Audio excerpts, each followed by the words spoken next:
Radio Claret América presenta Sediento de ti, la palabra, fuente de vida, con el sacerdote misionero claretiano Tony Díaz.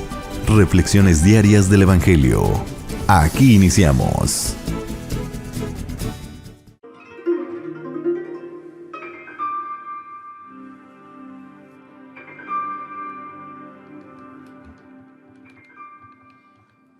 Bienvenidos, hermanos, a nuestras reflexiones bíblicas de las lecturas del día. Hoy es viernes de la primera semana de Cuaresma, viernes de la primera semana de Cuaresma.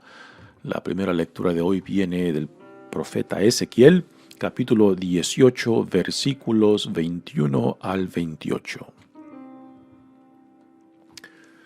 Esto dice el Señor: si el pecador se arrepiente de los pecados cometidos, guarda mis preceptos y practica la rectitud y la justicia, ciertamente vivirá y no morirá. No me acordaré de los delitos que cometió. Vivirá a causa de la justicia que practicó. ¿Acaso quiero yo la muerte del pecador?, dice el Señor, y no más bien que enmiende su conducta y viva. Si el justo se aparta de su justicia y comete maldad, no se recordará la justicia que hizo. Por la iniquidad que perpetró, por el pecado que cometió, morirá. Y si dice, no es justo el proceder del Señor, escucha, casa de Israel, ¿con qué es injusto mi proceder? ¿No es más bien el proceder de ustedes el injusto? Cuando el justo se aparta de su justicia, comete la maldad y muere, muere por la maldad que cometió. Cuando el pecador se arrepiente del mal que hizo y practica la rectitud y la justicia, él mismo salva su vida. Si recapacita y se aparta de los delitos cometidos, ciertamente vivirá y no morirá. Palabra de Dios. El salmo responsorial es el Salmo 129 y el responsorio es: perdónanos, Señor, y viviremos. Perdónanos, Señor, y viviremos. Desde el abismo de mis pecados clamo a ti, Señor, escucha mi clamor. Que estén atentos tus oídos a mi voz suplicante. Si conservaras el recuerdo de las culpas, ¿quién habría, Señor, que se salvara? Pero de ti procede el perdón, por eso con amor te veneramos. Confío en el Señor, mi alma espera y confía en su palabra. Mi alma aguarda al Señor, mucho más que la aurora el centinela. Como aguarda a la aurora el centinela, aguarde Israel al Señor, porque del Señor viene la misericordia y la abundancia de la redención, y Él redimirá a su pueblo de todas sus iniquidades. Perdónanos, Señor, y viviremos. El Evangelio de hoy viene de Mateos capítulo 5, versículos 20 al 26.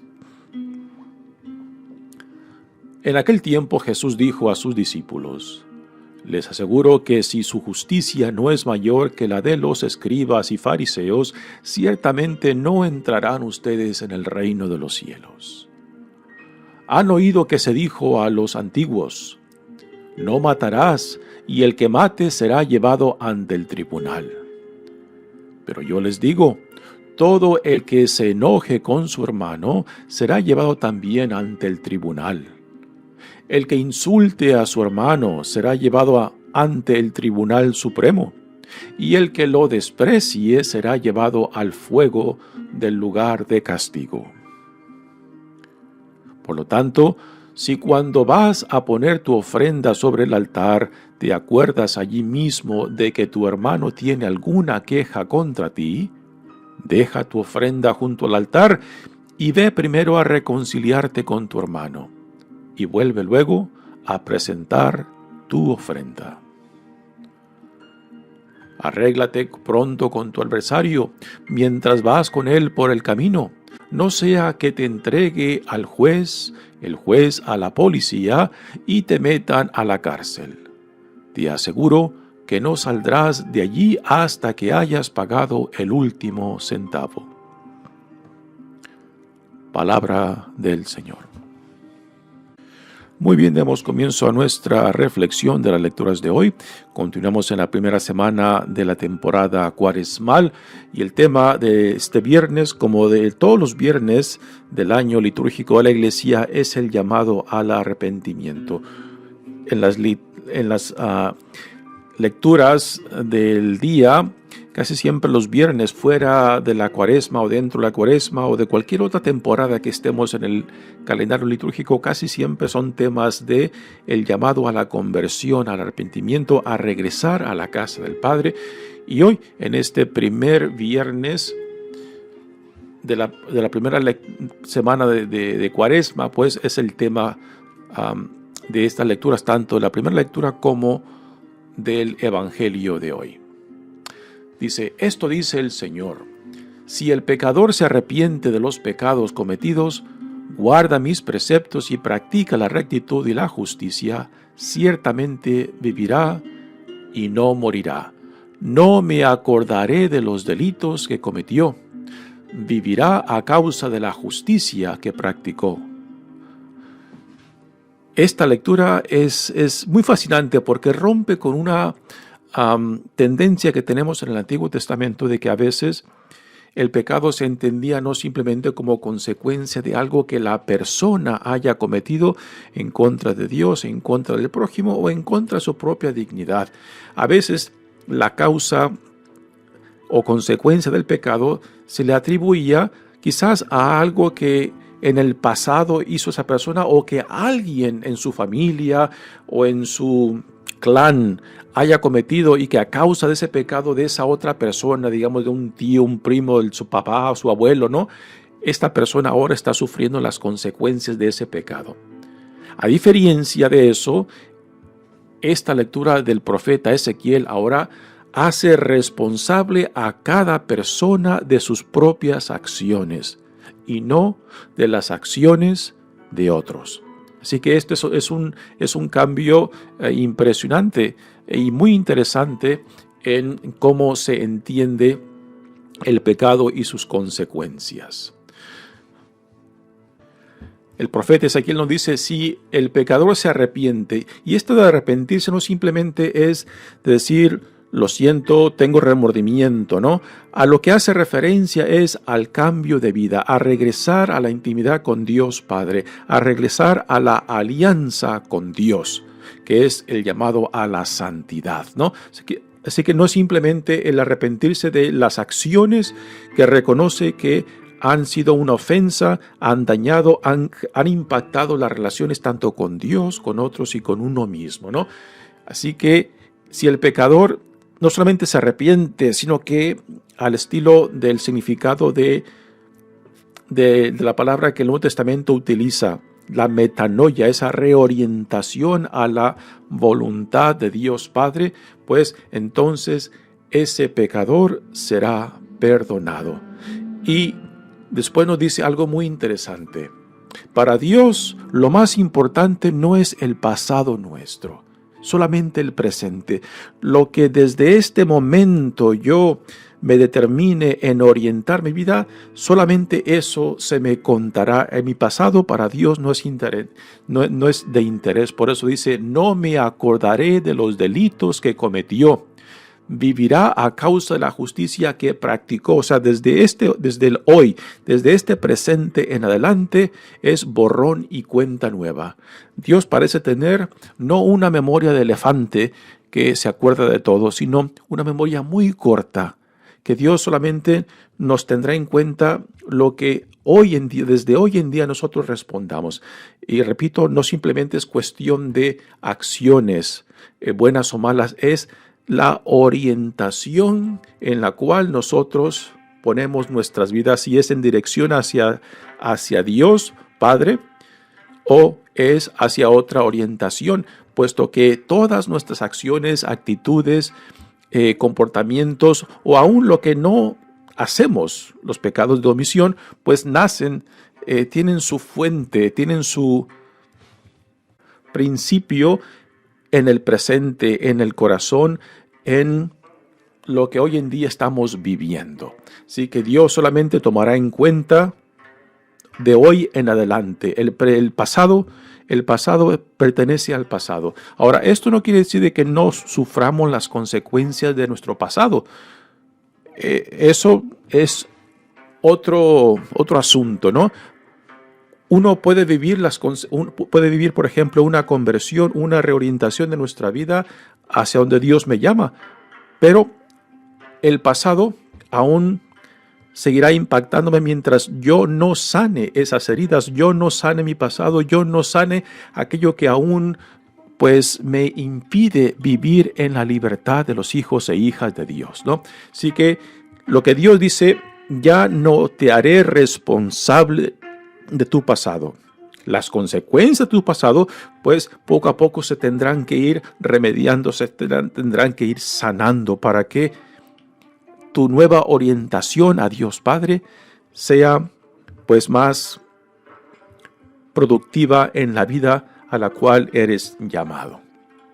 Y después Ezequiel dice, ¿acaso quiero yo la muerte del pecador? Dice el Señor, y no más bien que enmiende su conducta y viva. Sí, que Dios siempre desea lo mejor para sus hijos e hijas, siempre desea lo mejor para nosotros, ¿no? Este es el concepto del amor ágape del cual tanto habla el Nuevo Testamento, cuando habla del amor, ¿no? Que es el deseo del Señor, de Dios Padre, que vivamos lo mejor, que tengamos de lo mejor, que recibamos de lo mejor, porque Dios desea la plenitud de vida para nosotros, ¿no? Y este es el significado del amor ágape. Aquí no hay necesariamente sentimientos o cariño al estilo del amor romántico o del amor que se puede tener entre buenos amigos, ¿no? No, aquí es un sentido de voluntad, un deseo de desear siempre el bien para el otro o la otra. Y es lo que Dios profundamente desea para sus hijos e hijas, el bien, la plenitud de vida, de que lleguemos a alcanzar la meta para la cual Dios nos ha creado, ¿no? Así que esto es lo que Dios desea. Dios no desea la muerte del pecador, no desea que se pierda el pecador.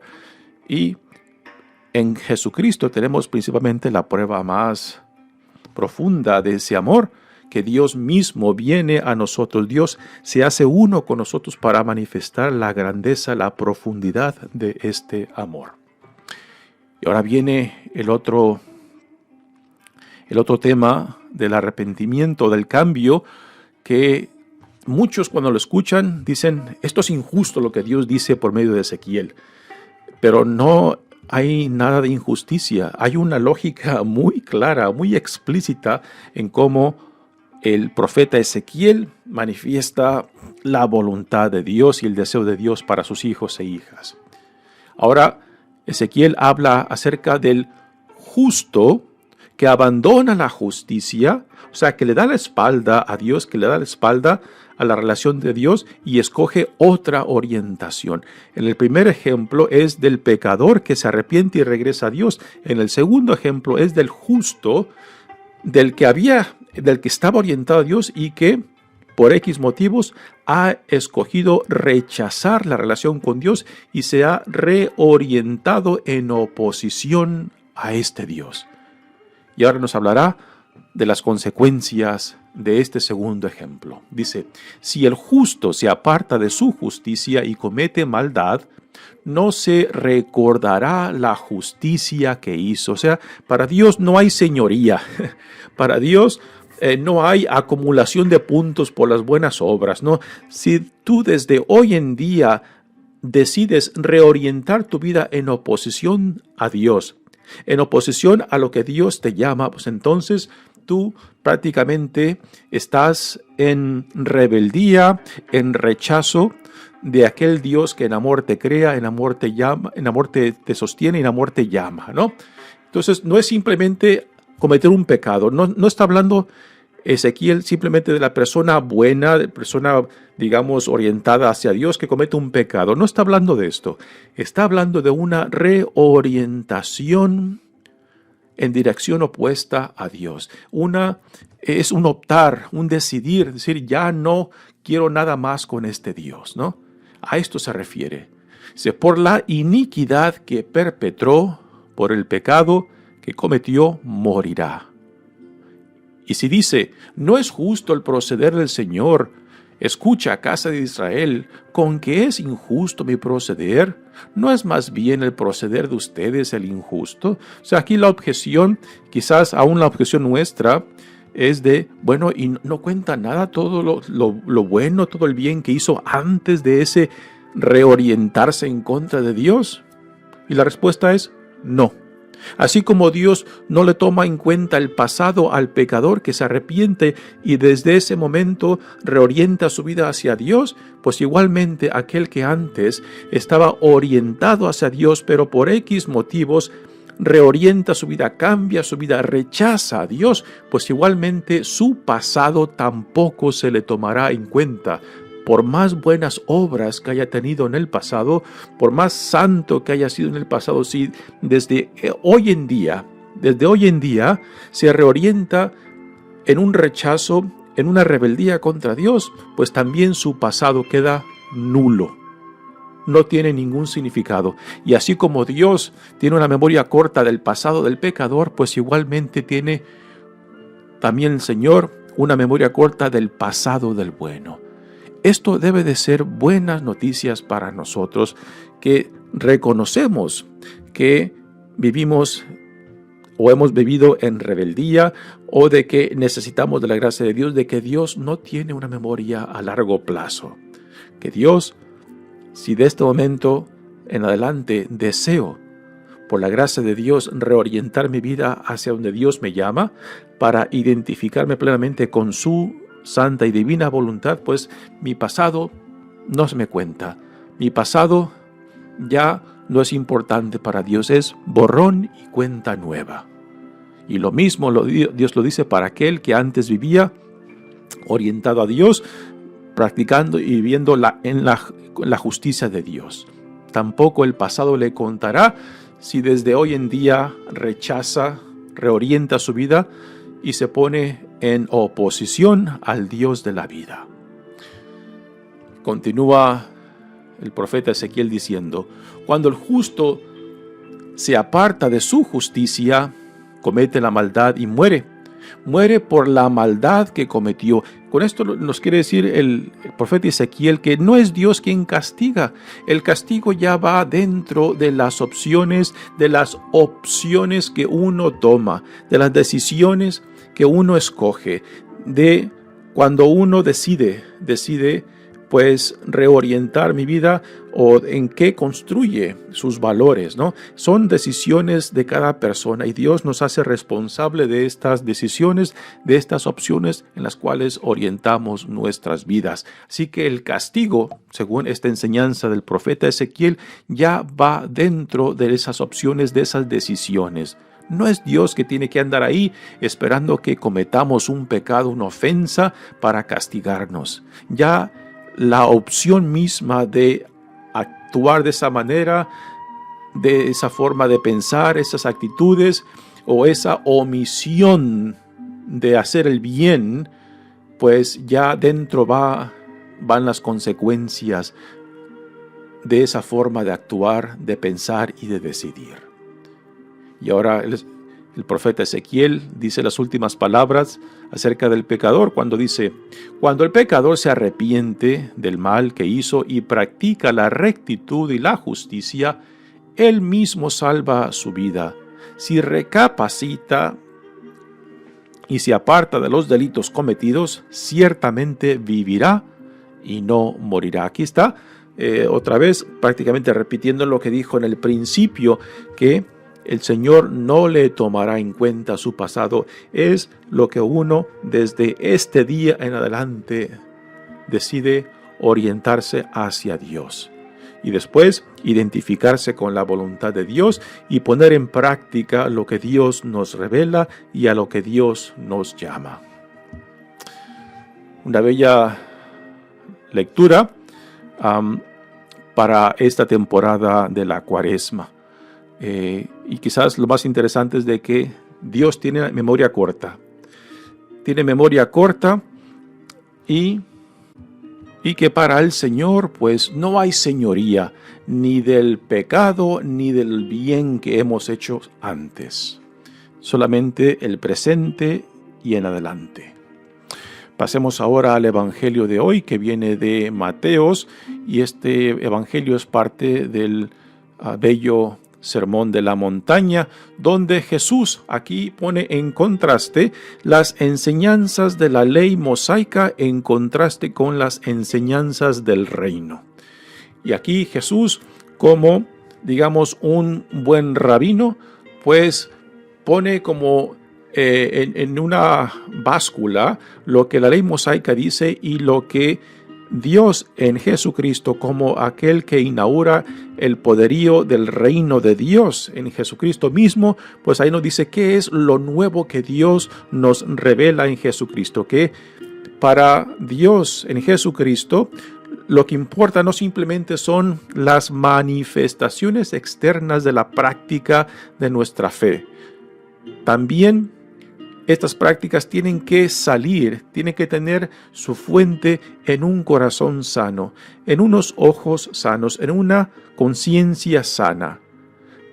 La justicia, y en cierta manera podemos decir que la santidad para los fariseos y maestros de la ley del tiempo de Jesús estaba expresada en la práctica externa de la ley mosaica, que no necesariamente estaba conectada con un sentido de dignidad, con una pureza de corazón y de conciencia, ¿no?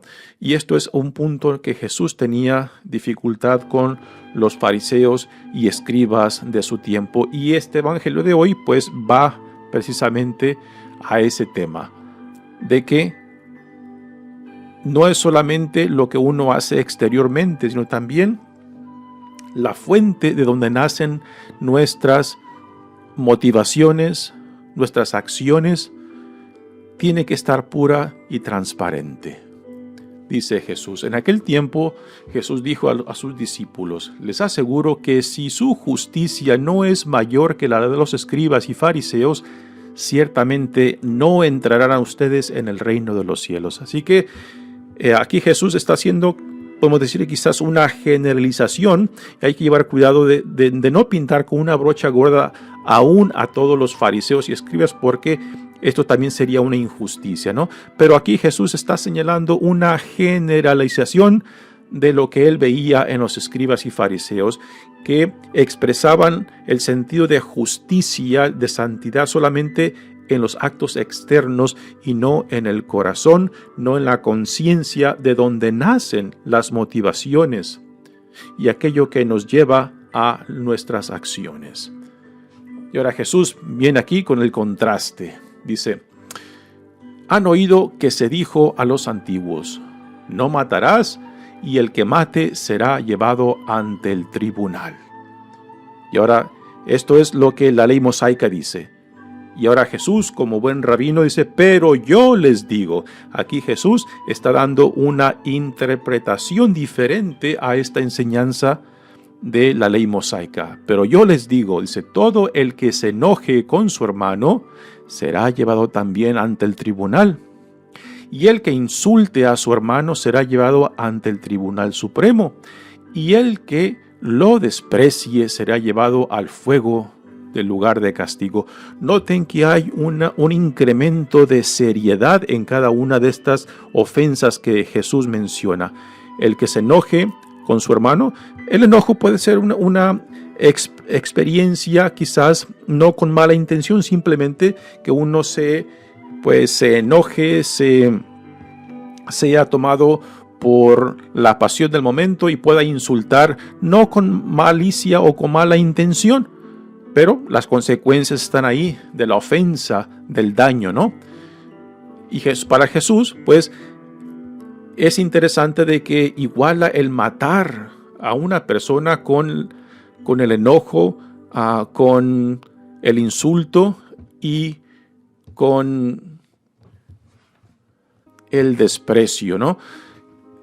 Quizás uno diría, oye, aquí no hay una igualdad de ofensa, ¿no? O seriedad del pecado. Matar es una cosa, ¿no? Quitar la vida y un insulto, una ofensa o un desprecio, pues ¿cómo puede ser? Pero Jesús está yendo a la fuente de donde nace esa acción que nos puede llevar a matar, a quitarle la vida a una persona.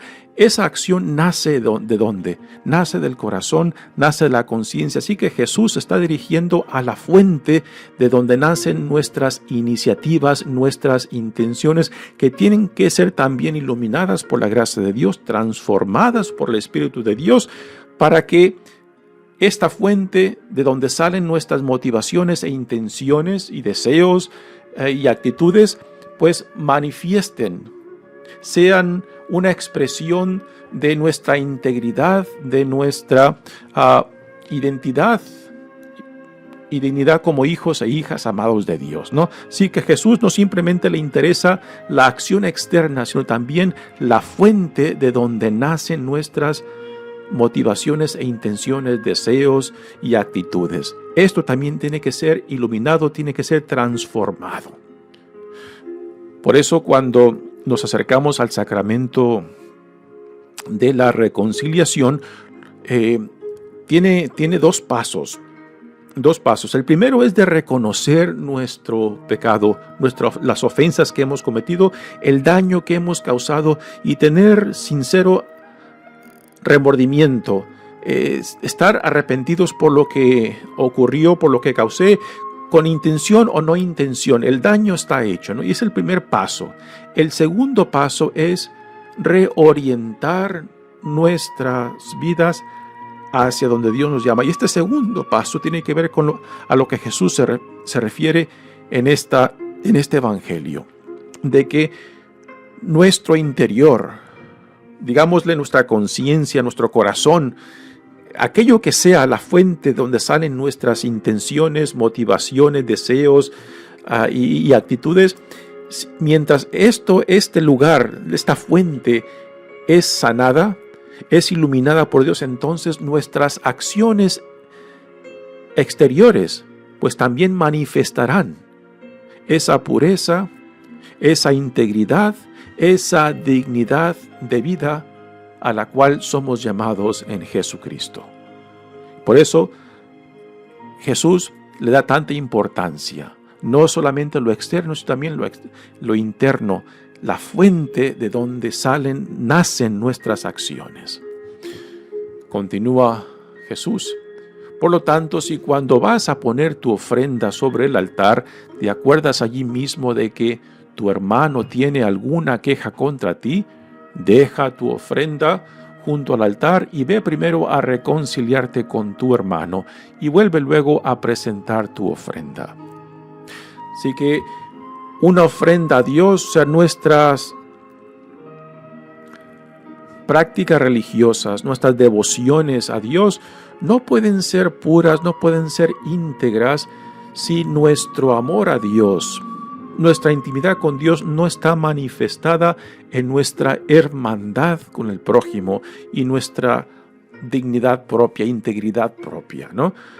Esto ya Jesús mismo nos lo dirá en el Evangelio de Juan, nos lo repetirá en la primera carta de Juan, ¿no? El que dice que ama a Dios y odia a su hermano, pues es un mentiroso, ¿no? Para Jesús, el amor a Dios, al Dios que no vemos, tiene que estar manifestado concretamente, tiene que encarnarse en el amor hacia el prójimo a quien sí vemos. Ahora, esta enseñanza que Jesús nos deja en este evangelio también está plasmada en la liturgia nuestra. ¿Cómo empezamos cada celebración litúrgica? Empezamos invocando ante todo la Santísima Trinidad en el nombre del Padre, Hijo y el Espíritu Santo, y después tenemos el rito o el acto de contrición, donde reconocemos nuestras ofensas y pecados en contra de Dios, en contra del prójimo, en contra de uno mismo, de lo que hemos cometido y lo que no hemos cometido, ¿no? Y este acto de penitencia, de llamado a la reconciliación al principio de la misa, pues tiene un gran sentido, porque si hemos de participar de esta celebración eucarística, tiene que vivirse entre nosotros la hermandad, la solidaridad, la reconciliación. No puede haber reconciliación con Dios si no la tenemos con el prójimo, con nuestro hermano, nuestra hermana, ¿no? Así que esto también ha sido incorporado dentro de la liturgia de la Eucaristía, porque es el ritual central de nuestra identidad católica. Y termina este evangelio diciendo: arréglate pronto con tu adversario mientras vas con él por el camino, no sea que te entregue al juez, el juez a la policía y te metan a la cárcel. Te aseguro que no saldrás de allí hasta que no hayas pagado el último centavo. Y el llamado con estas últimas palabras de Jesús es de que no pierdas la oportunidad. No dejes pasar el tiempo, no dejes que esa ofensa siga profundizando, siga envenenando el corazón tuyo y de otros. No dejes que ese pecado se convierta en resentimiento. Toma la oportunidad más pronto posible para resolver esa situación de enemistad, de ofensa, buscando no solamente el perdón, sino la reconciliación. Mi nombre es Padre Tony Díaz, misionero claretiano. Que Dios los bendiga. Radio Claret América presentó Sediento de ti, la palabra. Fuente de vida. Sus comentarios son importantes. Contáctenos en radioclaretamerica@gmail.com.